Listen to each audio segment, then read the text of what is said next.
तूफानी रात थी। आसमान में घने काले बादल ऐसे उमड़ रहे थे जैसे पूरी धरती को निगल जाना चाहते हों। बिजली बार बार चमक रही थी और हर चमक के साथ आकाश गुस्से में दहाड़ता हुआ लगता था।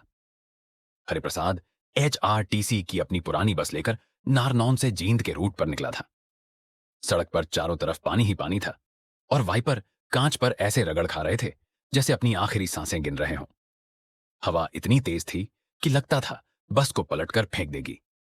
रात के उस सन्नाटे में सिर्फ इंजन की घरघराहट और बारिश की मार सुनाई दे रही थी। कुछ कुछ दूर पर सूनी सड़कों पर लगे पेड़ बिजली की चमक में एक पल के लिए प्रेतों की तरह दिखते और फिर अंधेरे में गायब हो जाते। तभी आगे घनी धुंध छाने लगी।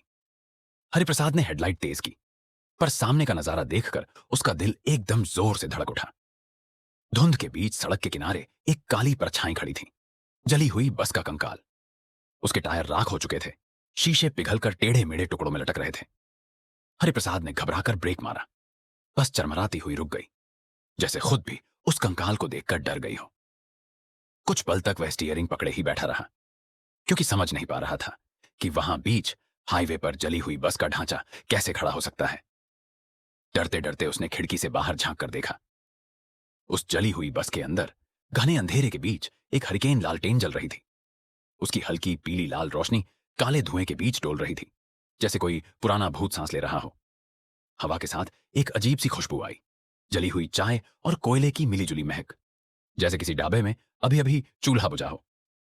उसी समय अंदर से एक आवाज गूंजी, अरे भैया अंदर आ जाओ, चाय पी लो, तूफान थमेगा नहीं। आवाज में थकान भी थी और एक अजीब सी अपनापन भी, लेकिन उसे सुनते ही हरिप्रसाद के हाथ पैर ठंडे पड़ गए। इस वीरान हाईवे पर, इस तूफान में, जली बस के अंदर कौन चाय पिला रहा था? कुछ सेकंड तक वह सीट पर जमे रहा, फिर खुद को संभालकर बस का दरवाजा खोला। बारिश की बौछार एकदम से उसके चेहरे पर पड़ी और ठंडी हवा उसके भीगे कपड़ों को चीरती हुई हड्डियों तक उतर गई। हर कदम पर कीचड़ छींटे उछाल रहा था, पर उसकी नजरें सिर्फ उस जली हुई बस पर टिकी थीं। वह धीरे धीरे उस बस के दरवाजे तक पहुंचा। दरवाजा आधा खुला था, जैसे कोई अभी अभी अंदर गया हो।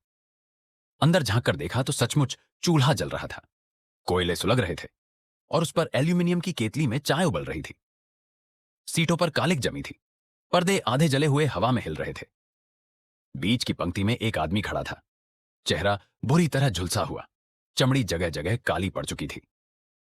उसके जले हुए कपड़ों से धुएं की बदबू आ रही थी, लेकिन उसकी आंखों में अजीब सा सुकून था। आओ भैया बैठो, उसने मुस्कुराने की कोशिश करते हुए कहा। मैं बलराम हूं, ये मेरी पुरानी बस है। उसकी आवाज में ऐसा लग रहा था जैसे वह यह वाक्य न जाने कितनी बार दोहरा चुका हो। हरिप्रसाद ने कांपते हाथों से अंदर कदम रखा। गहरी काली चाय की सतह पर अजीब बुलबुले उठते हैं और उससे उठती टेढ़ी मेढ़ी भाप में तड़पते चेहरों की परछाई बनकर मिट जाती है। हरिप्रसाद ठिठक कर कप को घूरता है। जले हुए कपड़ों की बदबू और चाय की गर्म खुशबू मिलकर उसके नथुनों में ऐसी चुभती है कि उसकी सांसें भारी हो जाती हैं और उसकी फैली हुई आंखों में बलराम की झुलसी चमड़ी साफ चमक उठती है। 3 ऊपर से मानो खुद आसमान झुककर देख रहा हो। बस का जला हुआ ढांचा एक फंदे की तरह दिखता है। बाहर मूसलाधार बारिश छत पर हथौड़ों की तरह पड़ रही है और कप से उठती सफेद भाप में हल्की हल्की फुसफुसाहटें धुंध की पतली लकीरों की तरह तैरती नजर आती हैं। 4 हरिप्रसाद होठों से कप लगाकर पहला घूंट भरता है। उसकी पुतलियां धीमी धीमी धुंधला जाती हैं और उसके ठीक सामने उठती भाप में कुछ पल के लिए छोटे छोटे खोपड़ी जैसे साए बनते हैं, जबकि पीछे की दुनिया पूरी तरह धुंधली हो जाती है। आग की लपटों में जले हुए लोगों की छोटी छोटी आकृतियां चुपचाप चीखती हुई नजर आती हैं। नारंगी रोशनी और तेज हो जाती है और हरिप्रसाद की पलकों पर बोझ उतरता हुआ महसूस होता है। वह धीरे धीरे आगे की तरफ झुकता है।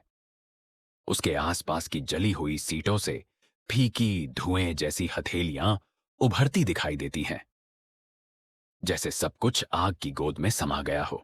Please like, share, and subscribe for more such content and support this channel.